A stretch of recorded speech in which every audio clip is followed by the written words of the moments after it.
बात बेबाक में आपका स्वागत है। मैं हूं प्रोफेसर देवेंद्र प्रसाद राय। आज मैं आपसे इंडो यूएस ट्रेड डील पर बात करने वाला हूं। आपको ज्ञात है कि अमेरिका ने भारत पर टैरिफ 50% से घटाकर 18% कर दिया है।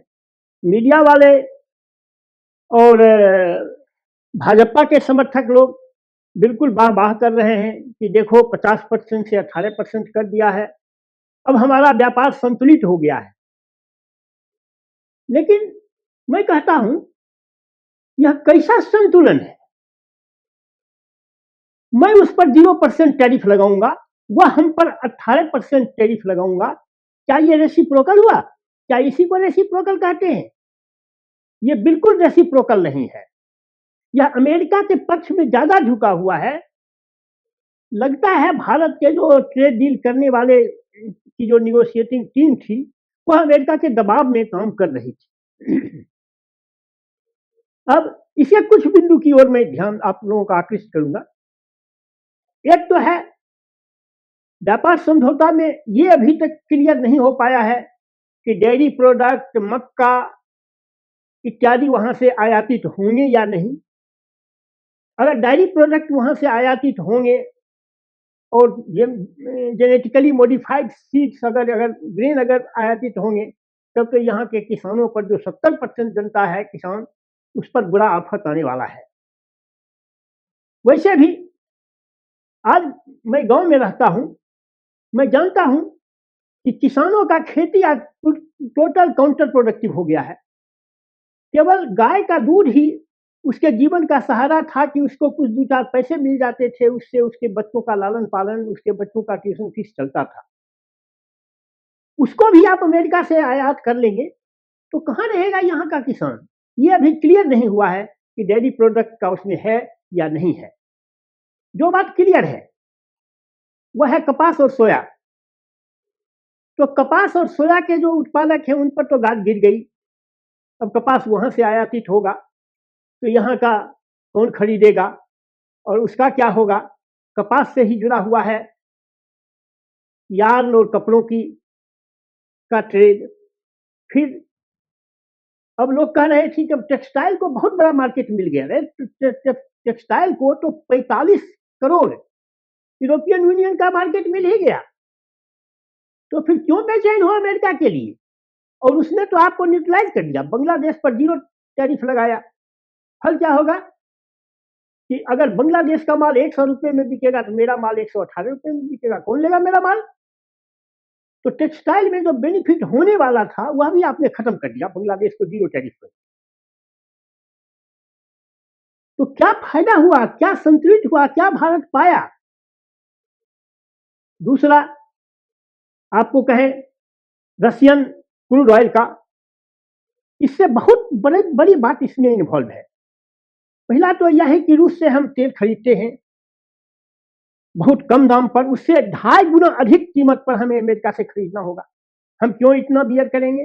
हमारे यहाँ पेट्रोल डीजल के दाम बढ़ेंगे, सब्जी के दाम बढ़ जाएंगे, हमारे यहाँ महंगाई हो जाएगी। और सबसे बड़ी बात है कि रूस से जो हमारा ट्रेड होता है यह हम रुपीज में, हम अपने सिक्कों में व्यापार करते हैं। अमेरिका के साथ जो होगा हमें डॉलर देना होगा, हमारे डॉलर का भंडार लगातार घटता जाएगा। इसलिए यह ट्रेड डील भारत के बिल्कुल हित में नहीं है। दूसरी बात है कि आप रूस से तेल खरीदना बंद करेंगे तो रूस के साथ संबंध खराब होंगे। कहाँ रहा आपका नॉन अलाइनमेंट, गुट निरपेक्षता की नीति? आप तो अमेरिका में के पिछलग्गू हो गए। और अमेरिका जब भी पाकिस्तान के साथ हमारे संघर्ष हुए हैं, युद्ध हुए हैं, तो कभी भारत के साथ खड़ा नहीं रहा है। सब दिन वह पाकिस्तान के साथ खड़ा रहा है, सब दिन। 1971 का दिन याद कीजिए, उसका जंगी बेड़ा चल दिया पाकिस्तान के पक्ष में। वह तो थैंक्स सोवियत यूनियन कि उसने अपना बेड़ा भेज दिया, और उसका बेड़ा देखकर तो अमेरिका के हाथ पांव, रूस को सोवियत यूनियन को देखकर तो अमेरिका के हाथ पांव फूलने लगते थे। वह अपने बेड़ा को लौटा लिया। इसी में देखिए हम जीतने के थे, ट्रेड समझौता करा दिया।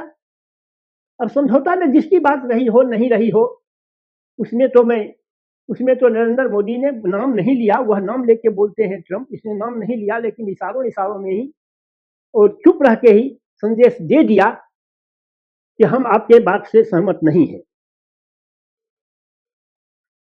तो उसका क्या होगा?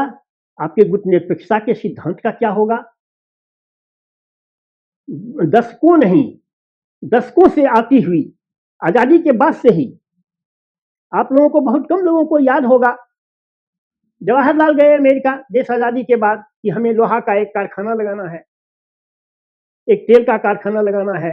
अमेरिकन राष्ट्रपति उस समय का कहा कि क्या काहे बनाइएगा, उसमें इतना पूंजी लगेगा, ये होगा वो होगा, आप हमसे ले लीजिए। जवाहरलाल ने कहा कि country of Indian size can not depend on foreign goods, नहीं रह सकता है। हिंदुस्तान में इतना पॉपुलेशन है, इतना बड़ा देश है, कितना दिन हम फॉरेन से मंगाते रहेंगे?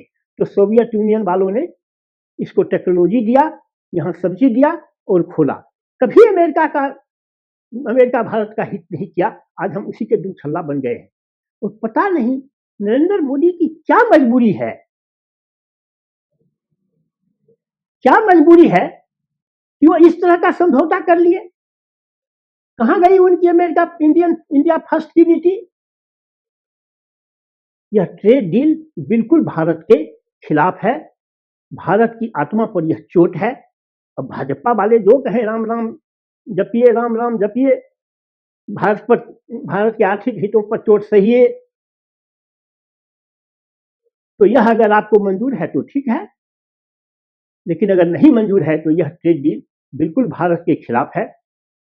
इसको खत्म करना चाहिए और सख्ती से इंडिया को खड़ा रहना चाहिए कि हम रूस से तेल खरीदना बंद नहीं करेंगे, हम अपने डेयरी सेक्टर को और एग्रीकल्चर सेक्टर को आपके लिए नहीं खोलेंगे।